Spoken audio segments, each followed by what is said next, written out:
दो हफ्ते अगर इसी तरह चला तो हमें आपको वही पुरानी व्यवस्था पर खाना बनाना पड़ेगा, कंडे ढूंढने पड़ेंगे और लकड़ी का हिसाब रखना। गैस और पेट्रोल डीजल के दामों में भी कभी वृद्धि भी होती, कभी घटोतरी भी होती है। रोटी भी सही रेट बढ़े हुए हैं और सिलेंडर मिलने में भी दिक्कतें हो रही हैं। सिलेंडर तो मिल नहीं रहा हम लोगों को। अब 60 रुपए वो ब्लैक होने लगेगा।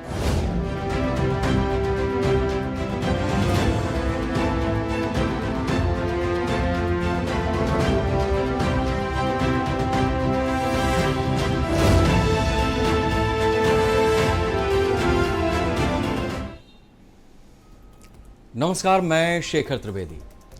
28 फरवरी को मिडिल ईस्ट में जो आग लगी उसकी लपटें दुनिया के कई देशों तक पहुंच चुकी हैं।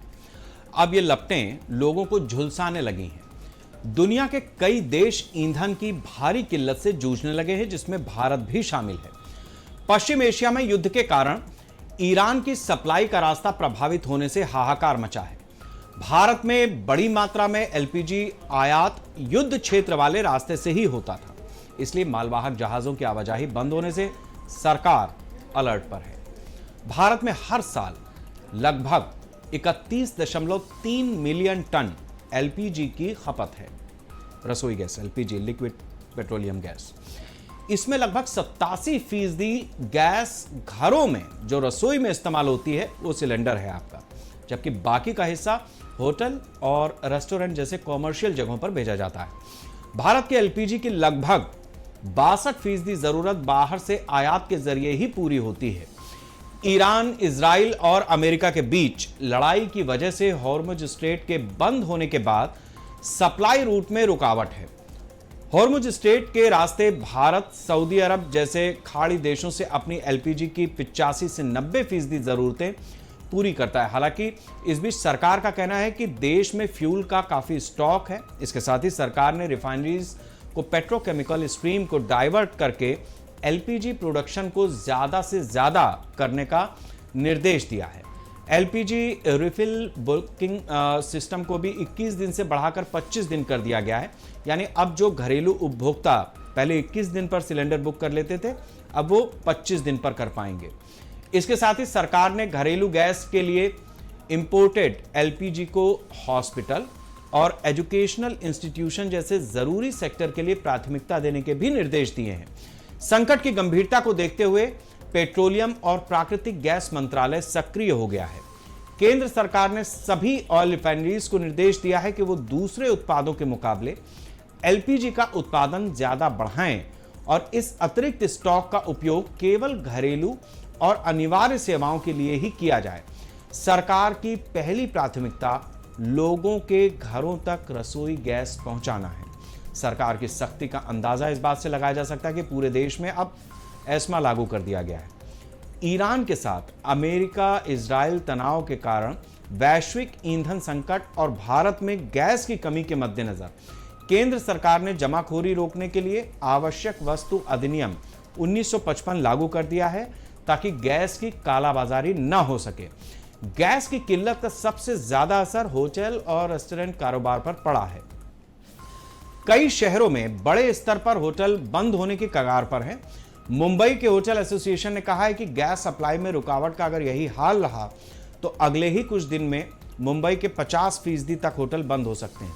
होटल एसोसिएशन के मुताबिक पिछले कुछ दिनों में कॉमर्शियल गैस सिलेंडर की सप्लाई 10 से 20% तक कम हो गई है।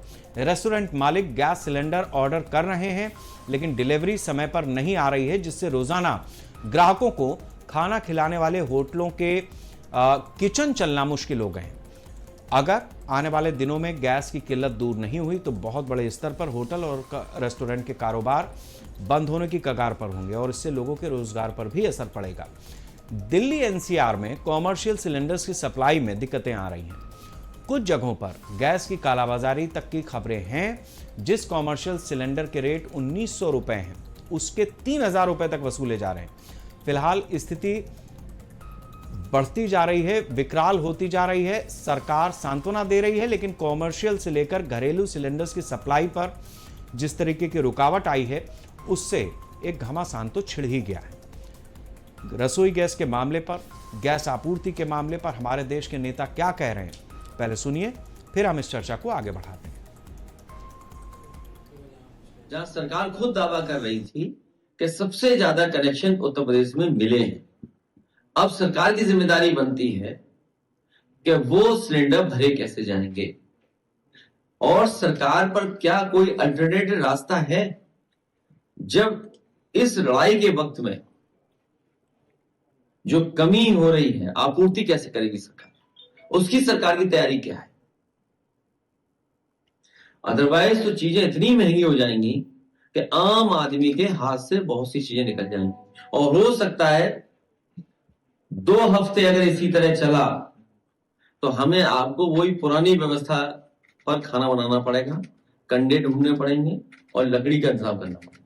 कई बार ऐसा हुआ है कि राहुल जी ने कुछ कहा और वो सच निकला। अरे यार, ये गैस और पेट्रोल डीजल के दामों में कभी वृद्धि भी होती, कभी घटोतरी भी होती है। ये रोटी मिस है, इसमें कौन, भारत सरकार या कंपनियों ने जो रेट बढ़ाया वो अलग है। सरकार कह रही है कि 1 महीने का स्टॉक है, लेकिन 1 महीना, देखिए युद्ध कब रुकेगा इसकी कोई गारंटी नहीं।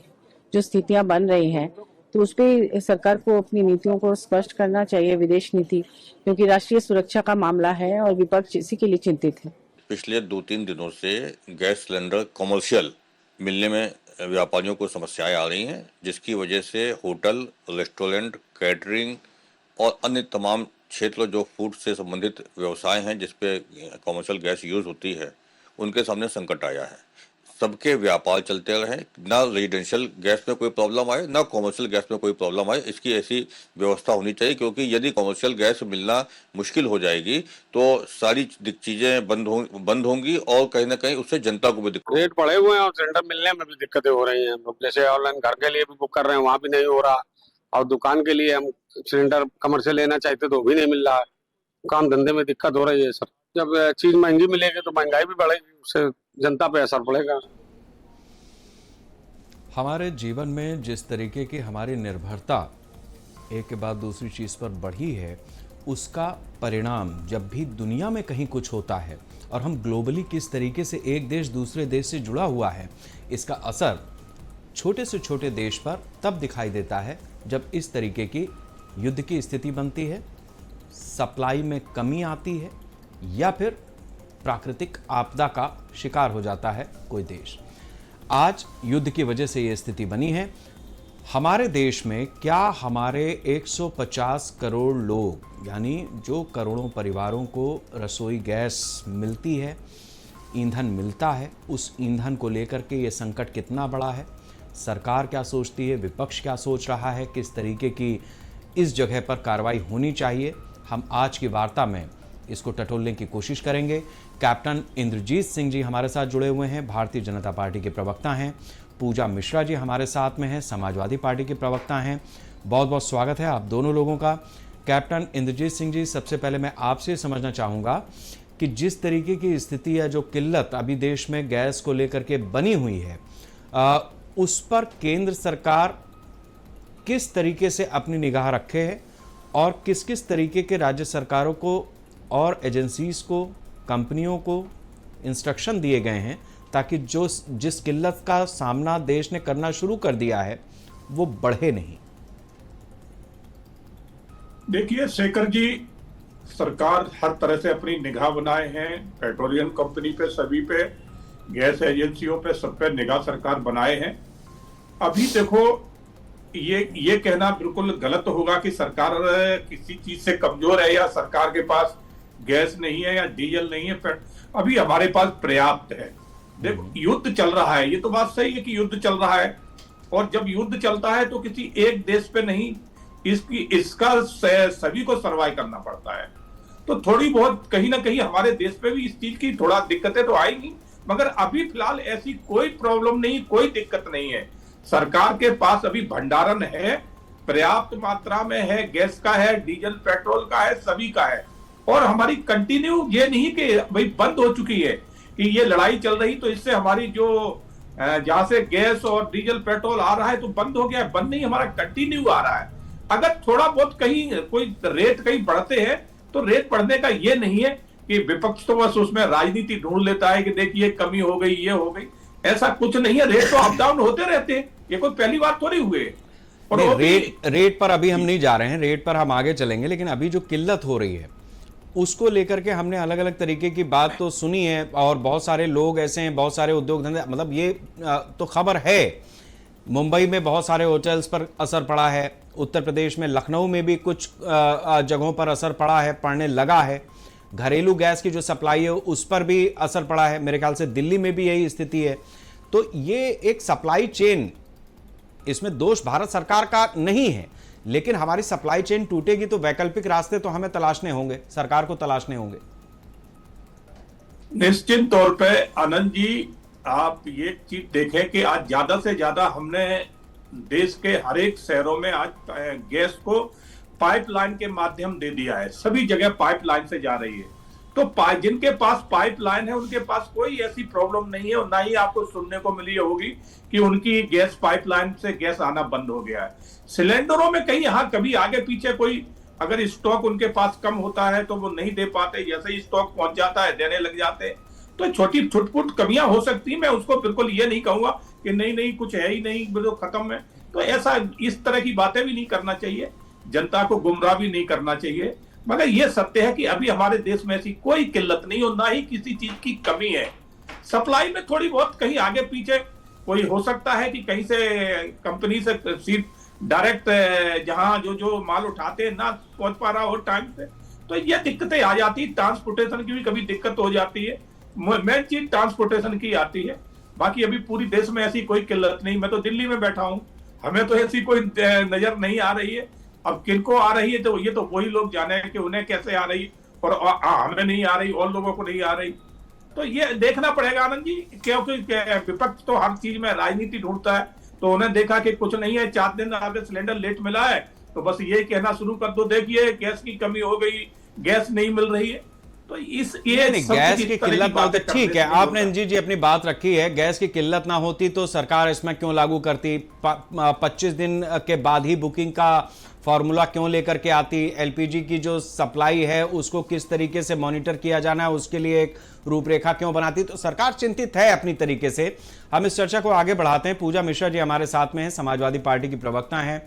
पूजा जी, मैं आपसे समझना चाहूंगा कि जिस बात को इंद्रजीत जी कह रहे हैं कि ठीक है अभी मान लीजिए उतना बड़ा संकट नहीं है, लेकिन ये जिस तरीके की स्थितियां हैं उसमें संकट तो आना ही है अगर ये युद्ध लंबा खिंचता है। तो समाजवादी पार्टी एक जिम्मेदार पार्टी है, सत्ता में भी रही है, तो ऐसे मौकों पर समाजवादी पार्टी का थिंक टैंक क्या सोचता है कि देश के लोगों को दिक्कत ना हो?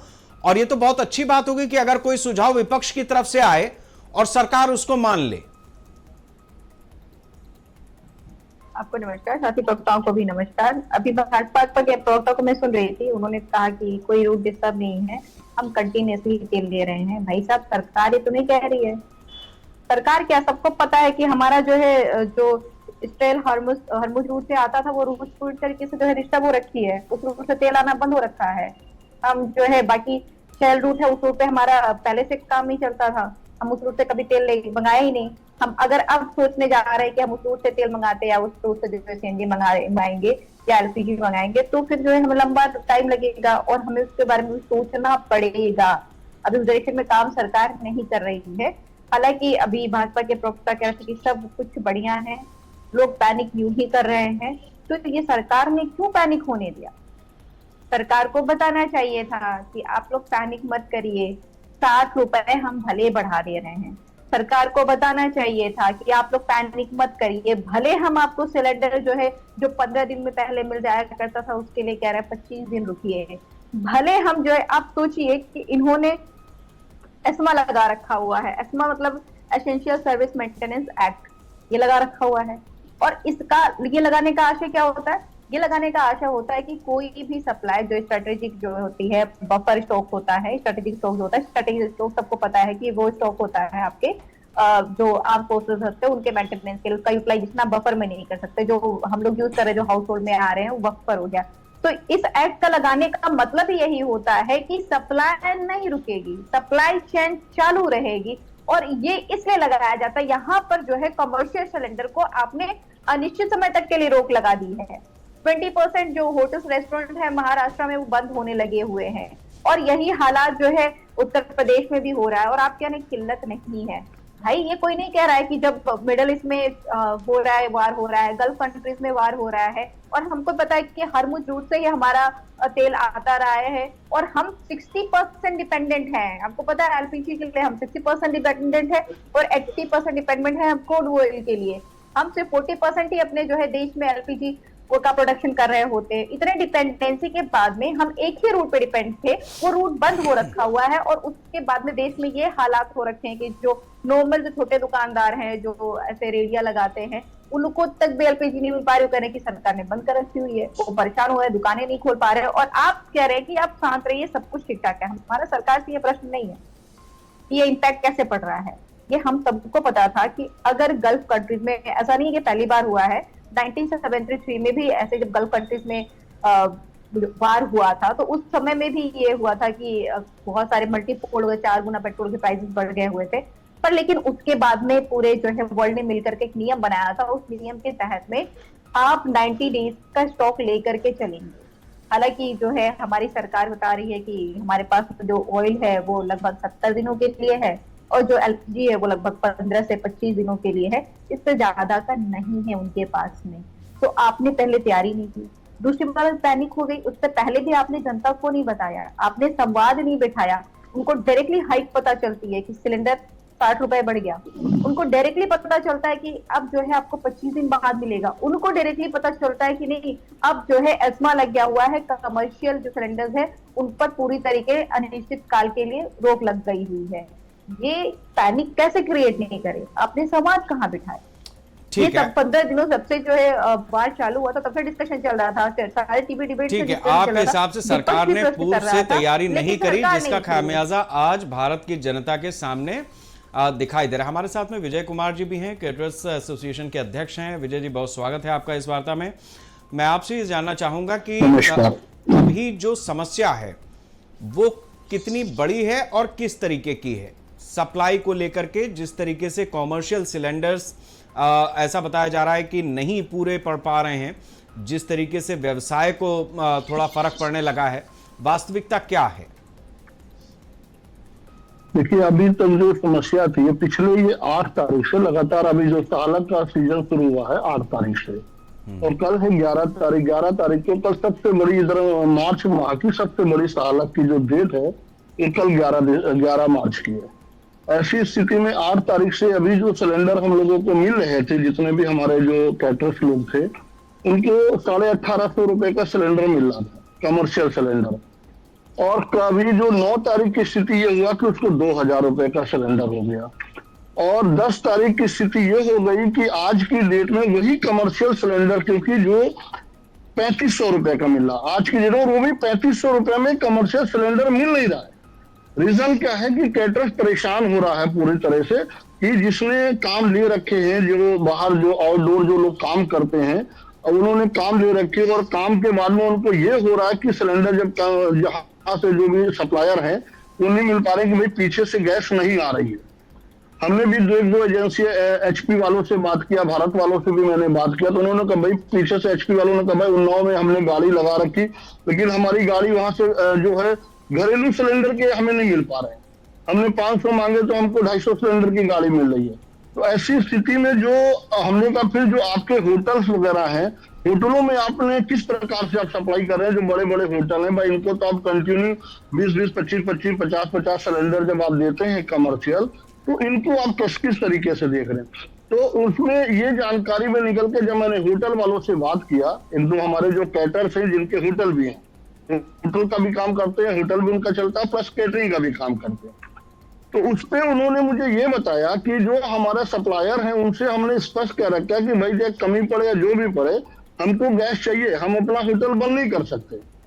तो ऐसी स्थिति में जो एजेंसी वाले हैं उन्होंने देखा कि स्टॉक कम हो रहा है, तो उन्होंने पीछे से जो है सिलेंडर को रोक दिया और मार्केट में कमर्शियल सिलेंडर आना बंद हो गया। स्थिति आज की ये पोजीशन है कि कोई भी एजेंसी पे कहीं भी किसी डिस्ट्रीब्यूटर के पास में कमर्शियल सिलेंडर उपलब्ध नहीं है। ठीक है इंद्रजीत जी, आपने बात सुनी समाजवादी पार्टी की भी, और जो लोग सीधे जुड़े हुए हैं जिनके व्यवसाय पर फर्क पड़ रहा है उनकी बात भी आपने सुनी है। क्या विकल्प है? बिल्कुल आनंद जी, इतना पैनिक होने की किसी को जरूरत नहीं है। सरकार हर चीज के ऊपर निगाह बनाए हुए है। अगर एक आध दिन की कोई प्रॉब्लम ऐसी आई भी है तो सरकार उसको बिल्कुल निराकरण उसका करेगी और ये ऐसी प्रॉब्लम नहीं आने देगी, क्योंकि ये सरकार की जिम्मेवारी है। सरकार अपनी जिम्मेवारी से बिल्कुल नहीं भाग रही है। हाँ, कहीं थोड़ी बहुत होती है, मैंने पहले भी कहा, मैं वो उस तरह का प्रवक्ता नहीं हूं कि यहाँ आके 100% जो है ना पर्दा डालने लगे हर चीज पे, तो नहीं, मैं सच को सच कहता हूँ।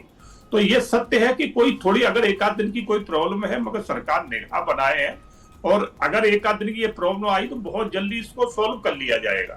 तो आप निश्चित रहें कि आज ऐसी सरकार है जो आंखें मूंछ के नहीं बैठी, जनता का ध्यान रखती है, पूरे देश का ध्यान रखती है और हर विषय के ऊपर ध्यान रखती है। तो पेट्रोलियम मंत्री हमारे जो है बिल्कुल उनसे चर्चा भी हो रही है, सरकार बिल्कुल बात कर रही है और वो भी जितनी भी एजेंसियां हैं, चाहे पेट्रोलियम एजेंसियां, इनको सबसे पूरी उनकी पल पल की उनकी जो भी फीडबैक है वो ले रही है। तो ऐसा कुछ होगा नहीं, इसलिए देश को पैनिक होने की जरूरत कतई ही नहीं है। देश के पास हर चीज समय से पहुंचेगी, क्योंकि अभी तो हमारे पास इंद्रजीत जी जो बात अभी विजय जी ने रखी है, ठीक है, विजय जी का कहना यह है कि भाई 10 और 11 तारीख की जो सहालक है वो अपने आप में बहुत बड़ी है। 3500 रुपए में भी सिलेंडर, कॉमर्शियल सिलेंडर उनको नहीं मिल पा रहा है। और ये एक कैटर्स की बात नहीं है, पूरी एसोसिएशन की तरफ से वो अपनी बात रख रहे हैं। होटल्स के जो कारोबारी है उनकी भी बात प्रदेश में ये स्थिति है, पूरे प्रदेश में देखिए, यही पहली स्थिति बात है। तो ये है आनंद जी की 3500 तो रेट ही नहीं है सिलेंडर का, जो ये बता अब आप रहे हैं, समझिए ये ना तो कि आप ब्लैक हो गवर्नमेंट रहा का है। रेट वो ही नहीं है ये। मेरे साथ में विजय जी बैठे हैं, वो आप इसी पैनल में बैठे हैं, वो ये कह रहे हैं कि मैं 3500 देने को तैयार हूं, मुझे सिलेंडर नहीं मिल रहा है। नहीं, तो अब वो उनकी बात हो गई ना, वो फिर वो तो 10,000 में खरीद सकते हैं, उससे सरकार का क्या लेना देना? उनके पास इतना एक्स्ट्रा नहीं, उनके पास इतना एक्स्ट्रा पैसा है देने को, वो दे सकते हैं। सरकार इसमें क्या करेगी? मगर ये है कि अगर एक आध दिन की कोई प्रॉब्लम आ रही तो आप कहो कि हमें तो 4000 का मिल रहा है, तो रेट 4000 के रेट तो नहीं है। आप अपनी ब्लैक आप कोई रेलवे में सफर कर रहा है, उसको रिजर्वेशन नहीं मिला तो वो कहीं ना कहीं 2000-3000 एक्स्ट्रा देके वो चाहता है मेरा। ठीक है इंद्रजीत जी, मैं आता हूं आपके पास। विजय जी एक मिनट इंद्रजीत जी, जो बात आप कह रहे हैं नेता के रूप में ठीक है, लेकिन प्रैक्टिकल प्रॉब्लम जहां पे आ रही है, किसी की शादी का ठेका लिया इन्होंने। विजय जी जरा अपनी बात को विस्तार से बताइए कि क्या दिक्कत आएगी। जी जी, हमारे पास समस्या ये होती कि जिसके घर में कल शादी है और आज हमारे कल मुझे उसके पूरी तैयारियां करना है, अगर हम आज सिलेंडर की व्यवस्था करके नहीं रखेंगे, कल सुबह से हम उसके घर पे कैसे काम करेंगे?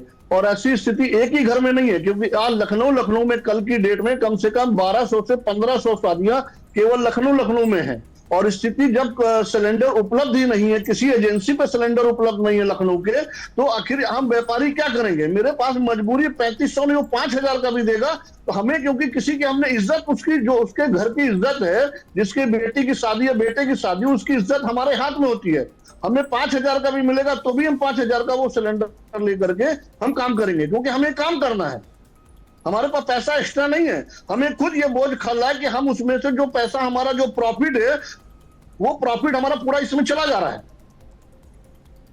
इंद्रजीत जी, शेखर जी मैं एक बात बता देना चाहूंगा। हमारे एक परिचित है और बड़े क्लोज परिचित है, राजस्थान, उनका भी कैटर्स का काम है और राजस्थान के सबसे बड़े कैटर्स हैं। तो वो मैंने एक बार जब उनके कोई प्रोग्राम था तो मुझे बुलाया, तो उन्होंने अपना हमें एक बार गोदाम दिखाया, तो मैंने देखा था उनके पास 150-200 सिलेंडर रखे हुए थे। मैंने कहा इतने क्यों? बोले इतना बड़ा काम कर रहा हूं, मानो कभी हमें 4 दिन सप्लाई ना मिली तो काम तो नहीं रुकेगा। तो जो अगर इतना बड़ा काम कर रहे हैं, अच्छा तो एक सेकंड इंद्रजीत जी, अब यहीं रुक जाइए। ओके ठीक है, मैं आपके पास आता हूं। अब आपने अभी मैं आता हूं आपके पास।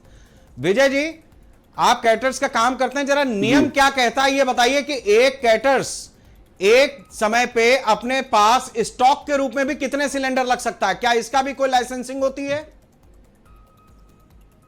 इसका कोई लाइसेंस नहीं होता। कमर्शियल सिलेंडर का कोई लाइसेंस नहीं होता। घरेलू सिलेंडर का होता है। घरेलू सिलेंडर आप 2 से ज्यादा नहीं रख सकते। कॉमर्शियल आप कितने भी रख सकते हैं? सिलेंडर का कोई लाइसेंस नहीं। कॉमर्शियल सिलेंडर कितने भी रख सकते हैं, लेकिन मेरा ये कहना है 150 सिलेंडर रखने वाला कोई छोटा मोटा व्यापारी नहीं होगा, या 50 सिलेंडर रखने वाला छोटा मोटा कैटरर्स नहीं होगा, बड़े लेवल पे काम करने वाला व्यक्ति होगा। और हमारे पास में 5 सिलेंडर का 1 सिलेंडर रखने वाला व्यापारी भी कैटरिंग का काम करता है, और वो डायरेक्ट एजेंसी से बुक रहता है। एजेंसी को डायरेक्ट बोलता है 10 सिलेंडर हमारी साइट पे गिरा देना और वहीं से उठा लेना। चलिए, तो ऐसे कम से कम 1000 कैटर्स होगा। ठीक है विजय जी, अब मैं आपके पास आऊंगा। ठीक है कैप्टन साहब, अब आप भी सुनिए। आपने जो जवाब दिया उसमें आपने विपक्ष को पूरा मसाला दे दिया। ये वैसे ही आपको अडानी अंबानी की सरकार कहते हैं। अब आपने बता दिया कि आपके क्लोज परिचित हैं और 150 सिलेंडर का स्टॉक है, तो इस पे विजय जी ने अपनी बात रख दी। पूजा जी, अब समय आपका है, आप पूरी ताकत से अपनी बात रखें। देखिए, अभी जो है भाजपा के प्रवक्ता और सरकार में बड़ा डिफरेंस दिख रहा है। बड़ा डिफरेंस ये दिख रहा है कि सरकार ने जो कमर्शियल सिलेंडर्स हैं उन पर रोक लगा दी है, और ये कह रहे हैं कि नहीं लगी हुई है।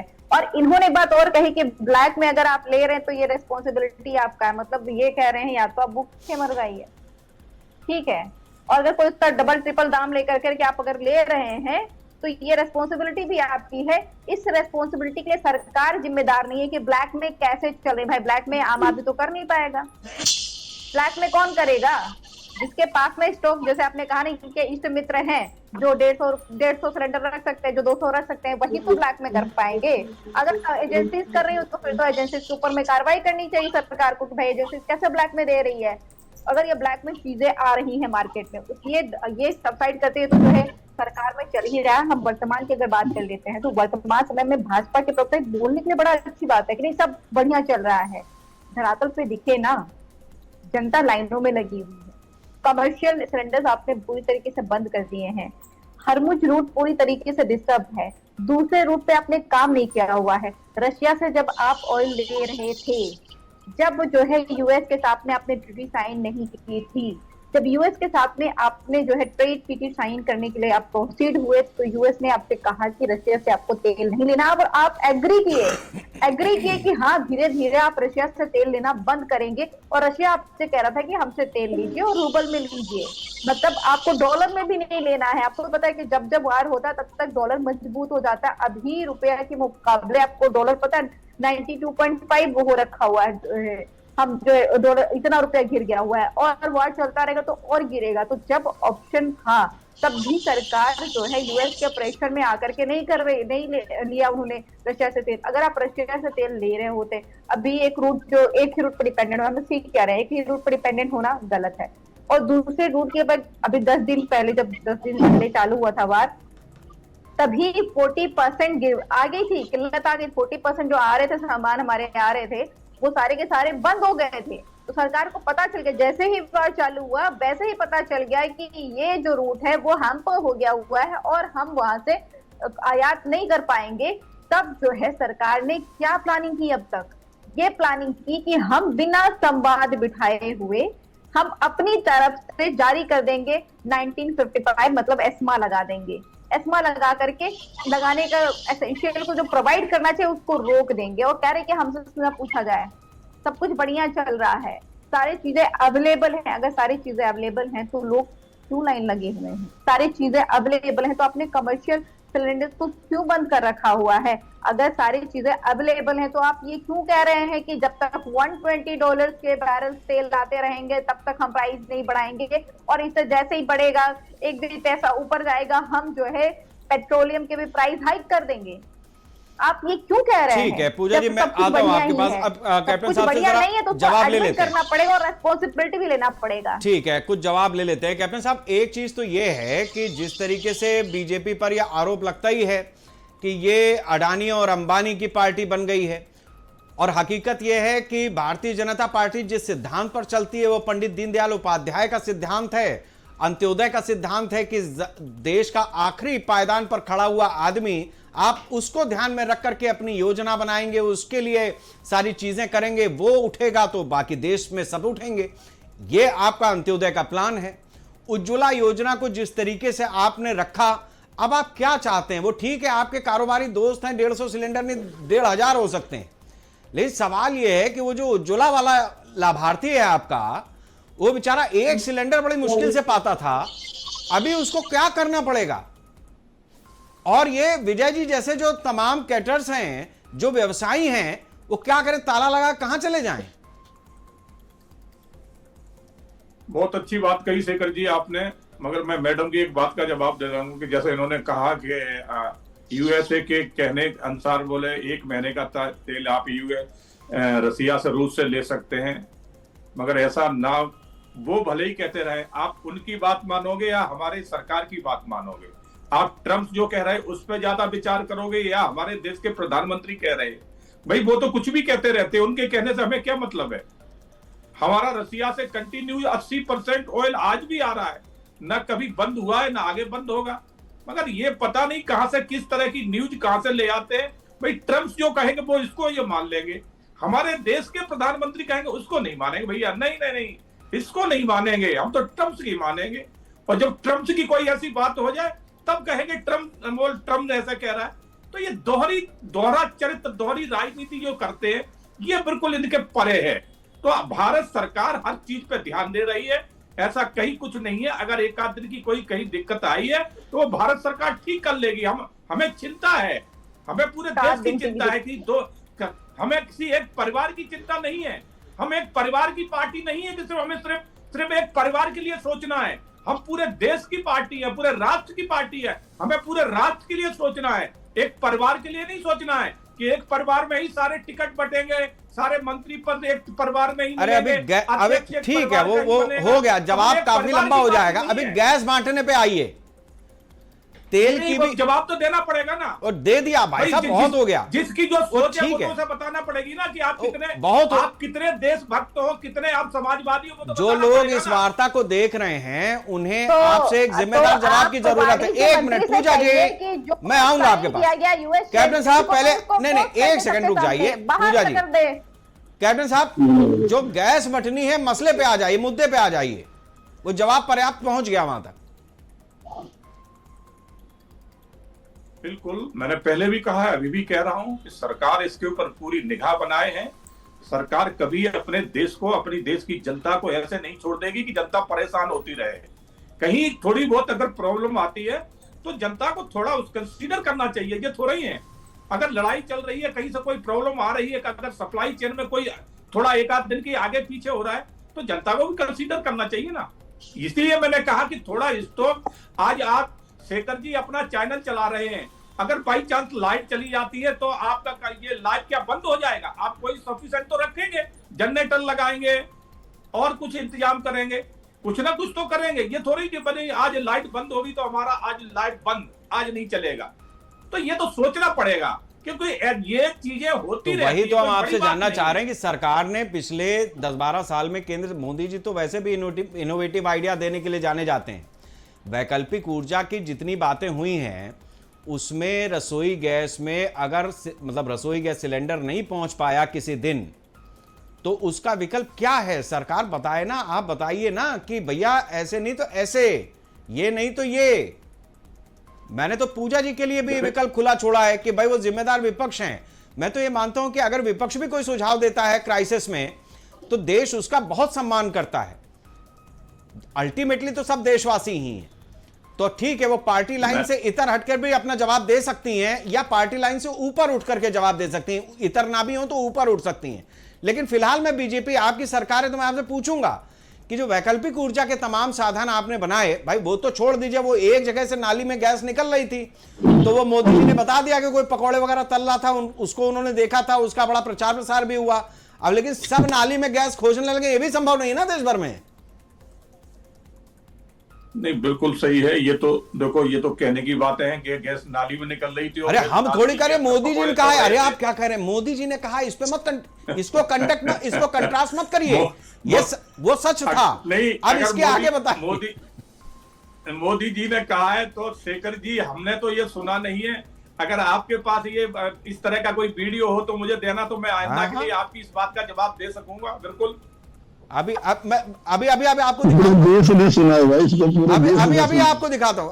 अभी इसी चर्चा में दिखा देंगे। आप अपनी बात आगे की पूरी करें। बिल्कुल, हमारी आगे की बात यही है कि देश की जनता को ज्यादा सोचने की जरूरत नहीं है। देश और देश की सरकार आपके साथ है। कहीं ऐसी कोई प्रॉब्लम नहीं होने दी जाएगी। पूरे देश को पूरी निगाह बनाए हैं।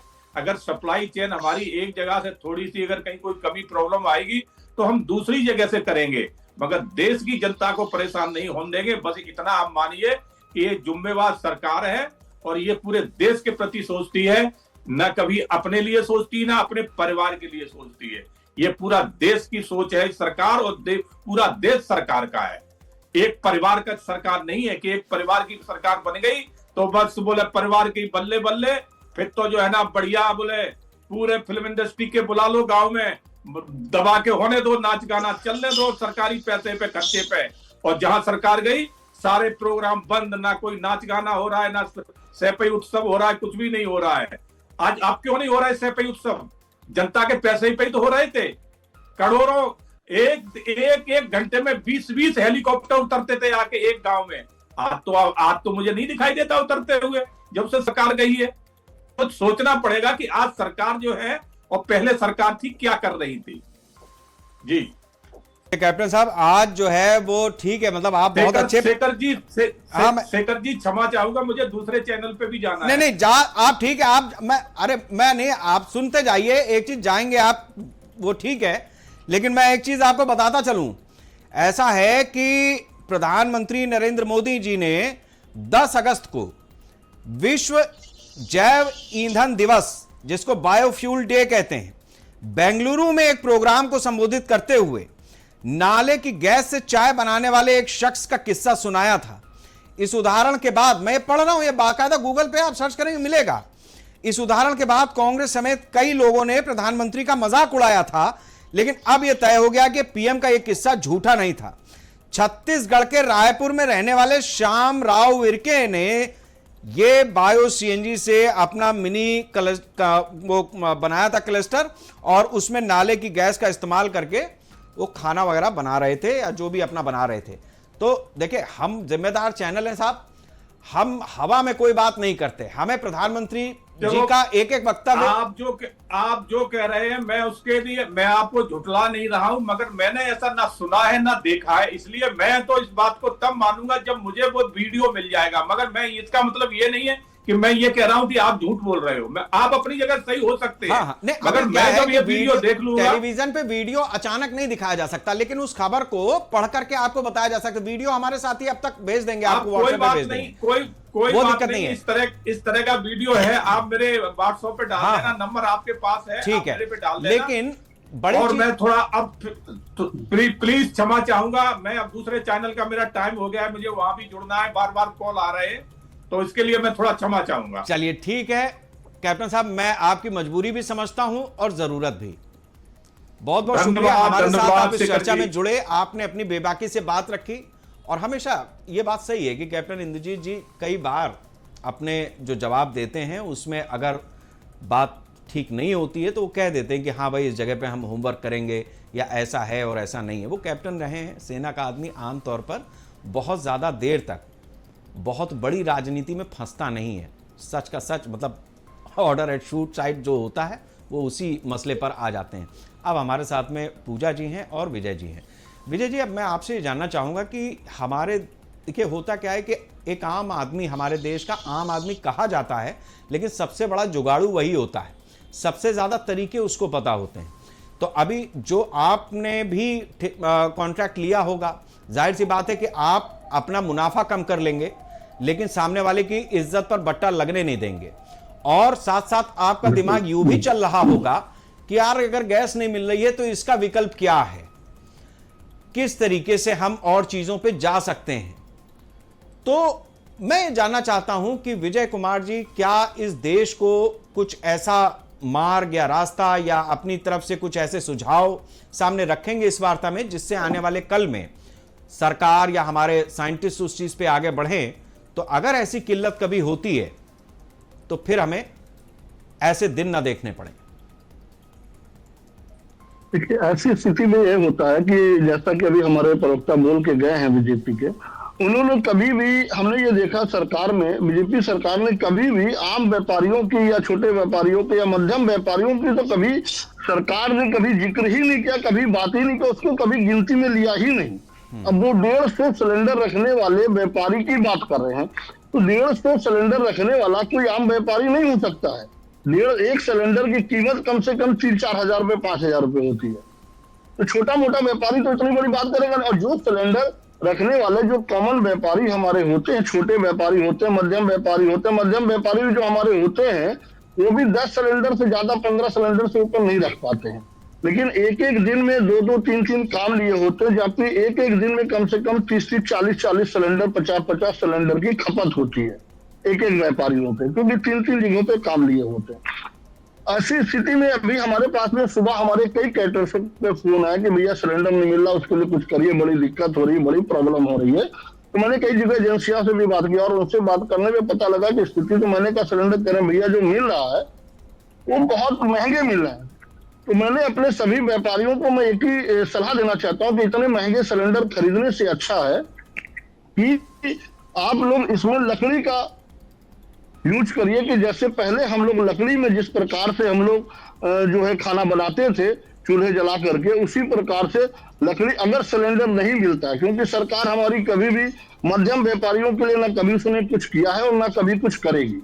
और आज हमने पिछले ये 9 साल से उत्तर प्रदेश का बजट भी देख लिया और केंद्र सरकार का भी बजट देखते चले आ रहे हैं, कभी बजट के अंदर में व्यापारियों का जिक्र ही तक नहीं किया गया है। मतलब व्यवस्था करना या उनकी सुविधा के लिए बात करना तो मतलब कोई सवाल ही नहीं उठता है। तो ऐसी स्थिति में हम व्यापारियों को खुद ही अपना जो है विकल्प चुनना पड़ेगा और हम लोगों को ही अपने लिए इसमें यही बेस्ट तरीका होगा कि हम लोगों को, जैसे हम लोग लकड़ी का जो कोला आता है, लकड़ी के कोले का यूज करें और ज्यादा करके लकड़ी के जो हम लोग जो पहले जैसे हम लोग जो आज भी जैसे कभी हमारे जो बावर्ची है जो मुस्लिम खाना जो बनाते हैं तो आज भी वो लकड़ी में ही खाना बनाते हैं। तो ऐसी स्थिति में हम अपने व्यापारियों को यही संदेश देना चाहते हैं और ये बताना चाहते हैं कि आप सभी लोग अगर सिलेंडर नहीं मिले, क्योंकि जिस परिवार की शादी का विषय होता है उसमें हम लोगों को पूरे उसके परिवार की इज्जत, जो बाराती आ रहे होते हैं, जो घराती होते हैं, सबकी इज्जत हम लोगों के हाथ में होता है। और वो शादी एक बार होती है, दोबारा नहीं होती, बार बार शादियां नहीं होती। तो अगर किसी भी परिवार के साथ ऐसा ना होने पाए, इसके लिए मैंने अपनी एसोसिएशन में, अपने ग्रुप में भी मैंने लिखकर सभी व्यापारियों को अवगत कराया है और आपके चैनल के माध्यम से भी शीट को मैं अवगत कराना चाहता हूँ कि अगर गैस की बहुत किल्लत हो रही, नहीं मिल पा रहा है, ब्लैक में भी अगर नहीं मिल पा रहा आपको, तो लकड़ी का सेवन करके लकड़ी के माध्यम से खाना बनाए और कोशिश ये करें कि जिसके भी घर का काम हो उसको हम लोग पूरे अच्छे से अच्छा करके उसको दे।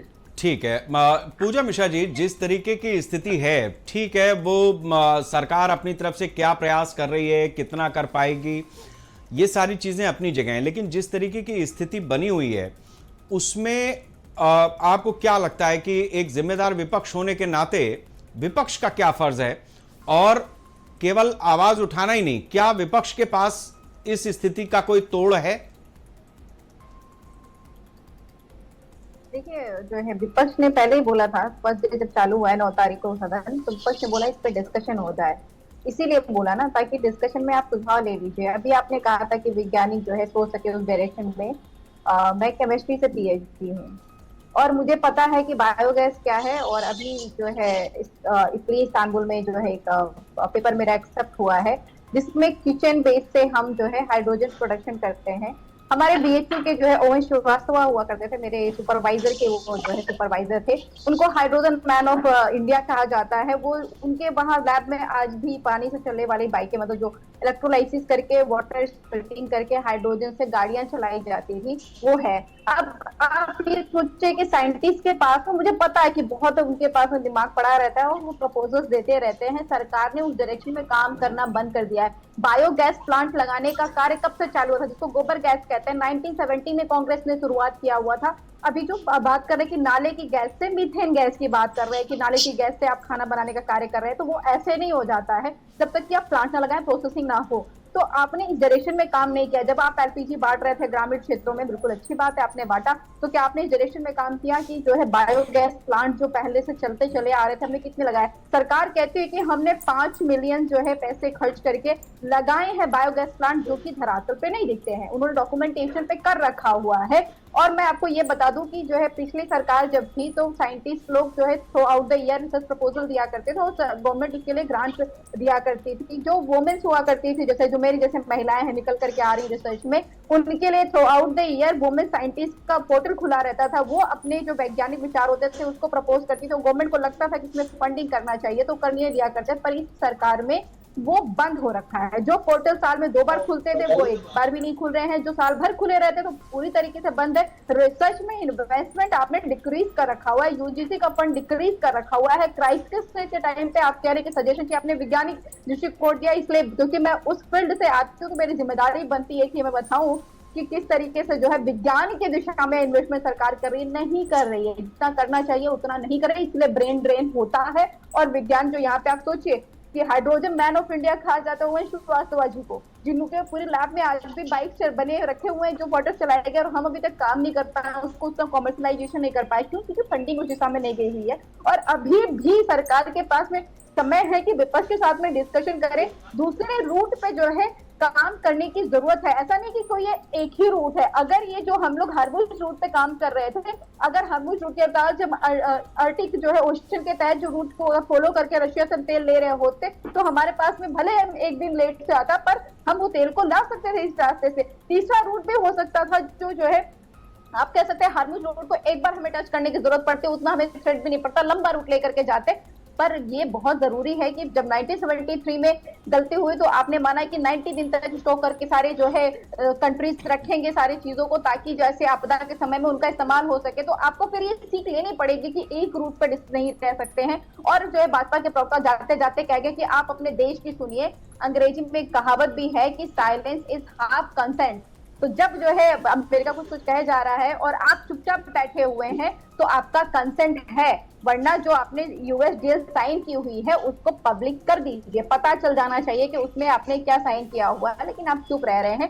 तो सरकार से हम शुरुआत से यही कह रहे थे कि अगर कोई परेशानी नहीं है तो जनता को बताइए कि किल्लत क्यों आ रही है, अगर परेशानी है तो भी जनता को बताइए। भाई देश उनका है, वो कोऑपरेट करेंगे, कोई देश के साथ में गद्दारी करने वाला अपने नहीं, कोई देश के अगेंस्ट जाने वाला नहीं है, सब कोऑपरेट करेंगे। सबके जो है पूर्वजों ने लड़ाई लड़ी है देश की आजादी की, और सबने सारी चीजें कोविड से लेते हुए आज तक झेल करके सब आगे आए हुए हैं। तो आप अगर देश की जनता से संवाद बिठाएंगे, अगर देश की जनता को सही सटीक जानकारी देंगे तो उनकी तरफ से भी संवाद आएगा। विपक्ष को अगर सदन में सुनेंगे, जिन टॉपिक जो गंभीर मुद्दा है, ओम बिरला इसी पर डिस्कशन होगा, हम कह रहे थे अभी ये गंभीर मुद्दा है, ये किल्लत आ रही है, इससे इम्पैक्ट पड़ रहा है देश में हमारे, तो इस पर डिस्कशन होना चाहिए। जब आप डिस्कशन करेंगे तो आपको पता चलेगा कि विपक्ष क्या कह रहा है, विपक्ष के क्या सजेशन है और आपकी कमियां कहाँ रह जा रही हैं, कहाँ पे काम किया जा सकता है। सब जब मिलकर के साथ में काम करेंगे तभी जो है प्रोग्रेस होगा।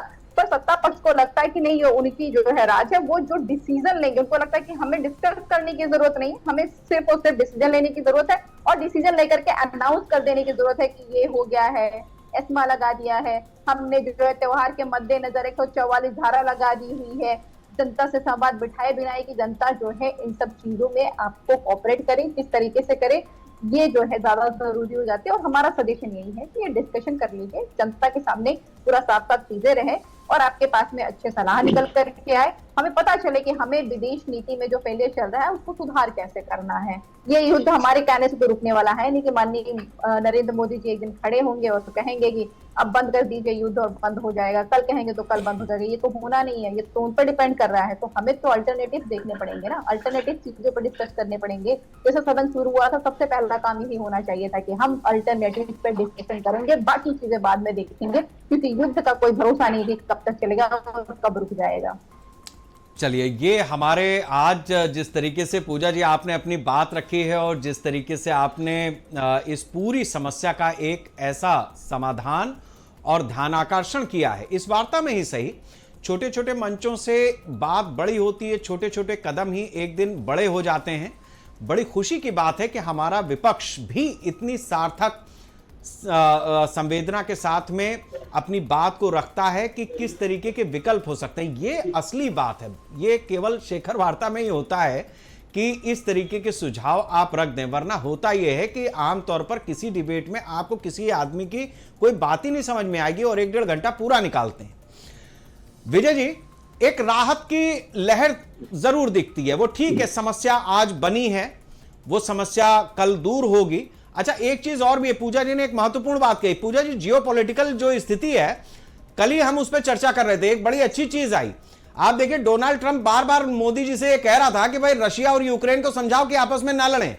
तो इस बात के लिए आप मुतमईन रहिए कि किसी दिन मोदी जी से यह कहा जाए कि भाई ट्रंप को समझाओ कि अब बस करे, इजराइल वाला भी तुम्हारा दोस्त है, ईरान से तुम्हारे रिश्ते रहे हैं, तो यहां कब कौन किसके साथ में है। मतलब हिंदुस्तान में हमें पता है कि सपा और बीजेपी मिलकर के सरकार नहीं बनाएंगे, लेकिन हमको अंतरराष्ट्रीय स्तर पर यह पता है कि मोदी जी रूस के साथ में भी एक सरकार चला रहे हैं, ईरान के साथ में दूसरी, अमेरिका के साथ में तीसरी, जितने देश हैं वो सब के साथ में चलाने में सक्षम है। कम से कम इस बात पे विपक्ष को भी थोड़ा बहुत खुश हो लेना चाहिए, बड़े चुटीले अंदाज में ही सही। विजय जी, जो स्थिति अभी बनी हुई है, मैं आपसे समझना चाहता हूं कि ठीक है, मान लीजिए लखनऊ के अंदर या किसी शहर के अंदर 1000-1200 शादियां हैं, अभी जो स्थिति बनी है उसमें आप 5000 का खरीदे, दूसरा 50,000 का सिलेंडर खरीदे, कालाबाजारी बढ़े, इससे कोई फायदा है नहीं। क्या हमारे यहां लोगों के बीच में ऐसी समझ है कि भाई अगर मुझे मटर पनीर पसंद है, पूजा जी को पनीर मशरूम पसंद है, तो ऐसा करते हैं कि भाई कोई एक कॉमन पनीर की एक सब्जी बना लेते हैं, और इनके यहां भी कार्यक्रम है, मेरे यहां भी कार्यक्रम है, और विजय जी कोई एक कॉमन सब्जी दोनों ही जगहों पर सप्लाई हो जाए। मतलब उनका कैटर अलग हो सकता है, हमारा कैटर अलग हो सकता है, लेकिन रसोईया एक हो जाए। फिर ऐसे मौके पे हमारा ईंधन भी बचेगा, और अगर सप्लाई आप अपनी बेहतर कर ले गए तो फंक्शन भी दोनों जगह बेहतर हो जाएगा। क्या हमारे आम नागरिकों में ऐसी समझबूझ है, या फिर वो शोशेबाजी है कि भले कई टन अनाज फेंक दिया जाए, लेकिन बनेगा तो भैया मटर पनीर ही बनेगा तो फिर वो पनीर कोफ्ता ही बनेगा। अब रीजन देखिए क्या होता है, पहले जैसे था कि पहले अन्न बहुत फेंका जाता था, पहली चीज तो अब अन्न उतना नहीं फेंका जाता, क्योंकि जनरली क्या है कि शहर के अंदर में अब पोजीशन ये हो गई कि शहर में ज्यादातर जो खाना जो बनाने वाले जो कैटर्स होते हैं वो अपना ही सामान लाते हैं। और अपना पहले क्या होता था कि घरों में लोग हलवाई बुलाते थे, हलवाई को लगाते थे, तो हलवाई को बता दिया कि भाई 200 लोग लगभग रहेंगे, 400 लोग घर में रहेंगे या 1000 लोग आएंगे। अब पता लगा आए 500 लोग और 1000 लोगों का खाना बन गया, तो वो 500 लोगों का खाना फेंका जाता था। अब क्या हो गया कि अगर अब जो भी आदमी जब बुकिंग करता है कैटरिंग की, अगर उसको पता है कि हम 600 रुपए पर हेड दे रहे हैं, 800 रुपए पर हेड दे रहे हैं या 1000 रुपए पर हेड हम खर्च कर रहे हैं, तो वो जो क्वांटिटी है वो अगर 500 होते तो वो 450 ही बताता है कि अगर 50 हमारे बढ़ जाएंगे तो कम से कम हमारे उसी में एडजस्ट हो जाएगा, बाद में भले दे देंगे, कोई बात नहीं। लेकिन 500 का दे करके अगर 450 खाएंगे तो 50 आदमी का देने में उसको तकलीफ होती है। तो ऐसी स्थिति में अब खाने की जो बर्बादी है वो कैटरिंग में बहुत कम हो पाती है ऐसी स्थितियों में। और रही बात जो कि हम आपने जैसा कि कहा कि एक दूसरे से अगर खाना दोनों जगह का मेक कर ले, ऐसा नहीं हो पाता है, क्योंकि एक कैटर्स का काम होता है 1 किलोमीटर आगे, दूसरे कैटर्स का काम होता है 3 किलोमीटर दूरी पे, और दोनों का जो डिफरेंस होता है वो एक जगह पे बना करके उसको प्रोवाइड नहीं कर पाएगा वहां। मतलब 1 किलोमीटर और 3 किलोमीटर की दूरी तो बहुत दूर की दूरी है, मतलब यूं कह लीजिए कि आधा किलोमीटर की दूरी पे भी वो नहीं कर पाता, क्योंकि छोटे छोटे इतना। और आज के युग में जब आदमी काम बुक करता है तो पहले से वो बुक कर लेता है, 6 महीने पहले कैटरर्स बुक कर लेगा, 3 महीने पहले से कैटरिंग बुक कर लेता, कैटरर्स भी अपने कारीगर से लेके हर एक चीज पूरी टीम से पहले से सबको बुकिंग कर लेता।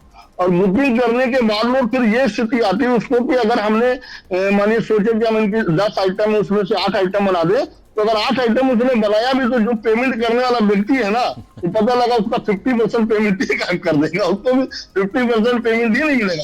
तो कैटर सोचता है कि भैया अगर 10 आइटम है तो 11 बना दो, 10 9 ना बनाना, नहीं तो पेमेंट भी आधा नहीं मिलेगा। तो ऐसी स्थितियों में ये बहुत कम हो पाता है। सरकार ये सोचती है कि अर्थव्यवस्था वो चलाती है, लेकिन हकीकत ये, और कई बार ऐसा अनुभव आता है कि छोटे बड़े व्यापारी से आप बैठ करके बात करिए, वो अपने अर्थशास्त्र को इस तरीके से समझाएगा कि जो आपको बड़ी बड़ी सरकारें नहीं समझा पाएंगी। सदन के अंदर हमारे बैठे हुए विद्वान सांसद विधायक, इसमें कोई दो राय नहीं कि उनके अंदर कोई कमी है या उनके पास आइडियाज नहीं है, लेकिन जिस तरीके से अर्थव्यवस्था घूमती है, जिस तरीके से पैसा निकलता है पब्लिक की जेब से और कहां दो पैसे बचने हैं, वो ठीक है कि ज्यादातर लोग इस बात को लेकर के मुतमईन रहते हैं कि मैं अपने इन्वेस्टमेंट या अपनी बचत या कहां पैसा निकल सकता है इसको लेकर के माहिर हूं।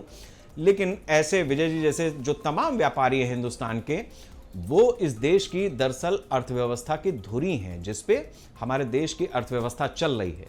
पूजा जी जैसी प्रवक्ता हमारे देश का वो भविष्य हैं जो जब सदन में पहुंचे तो आप ये निश्चित मानिए कि कुछ नए इनोवेशन होंगे, कुछ बजट के ऐसे एलोकेशन होंगे जहां से नई चीजें निकल करके आएंगी। बीजेपी के प्रवक्ता चले जरूर गए इस चर्चा में, लेकिन ये मान करके चलिए कि भारतीय जनता पार्टी चूंकि सत्ता में बैठी है तो अपनी जिम्मेदारी को वो भी कहीं ना कहीं महसूस कर रही है। वो ठीक है, उसके जो कदम है उस पर विपक्ष उसको आज कोस सकता है, लेकिन ऐसा नहीं है कि किसी के घर में किसी दिन चूल्हा न जले इससे किसी पार्टी को या किसी राजनेता को कोई संतोष हो रहा होगा। पूजा जी बहुत बहुत शुक्रिया हमारे साथ इस वार्ता में शामिल होने के लिए। विजय जी आपका भी बहुत बहुत शुक्रिया हमारे साथ इस चर्चा में शामिल होने के लिए।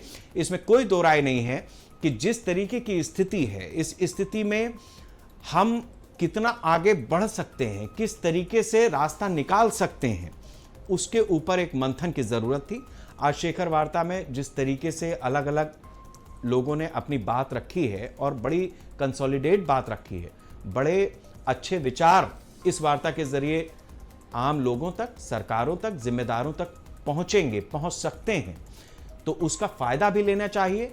वरना केवल बात इतनी सी रह जाएगी कि किसी दिन कोई अमेरिका किसी ईरान पर हमला करेगा, कोई इजराइल किसी ईरान पर हमला करेगा और दुनिया अपनी तरह के संकट में खड़ी हो जाएगी। लेकिन बदलते दौर में हमने ये भी देखा है कि भारत जब आत्मनिर्भर बनने की बात करता है तो यहाँ पर कुछ नए आविष्कार भी होते हैं, कुछ नए रास्ते भी खोजे जाते हैं और वो रास्ते दुनिया को कोई भी रास्ता बंद कर ले, लेकिन उन रास्तों से हमारा देश आगे बढ़ जाता है। तो उम्मीद यही करनी चाहिए कि हमारे रास्ते बंद होकर के भी खुले रहेंगे। नमस्कार। इसी तरह चला तो हमें आपको वही पुरानी व्यवस्था पर खाना बनाना पड़ेगा, कंडे ढूंढने पड़ेंगे और लकड़ी का इंतजाम करना। गैस और पेट्रोल डीजल के दामों में कभी वृद्धि भी होती, कभी घटोतरी भी होती है। रोटी भी सही, रेट बढ़े हुए हैं और सिलेंडर मिलने में भी दिक्कतें हो रही हैं। सिलेंडर तो मिल नहीं रहा हम लोगों को। अब 60 रुपए वो ब्लैक होने लगेगा।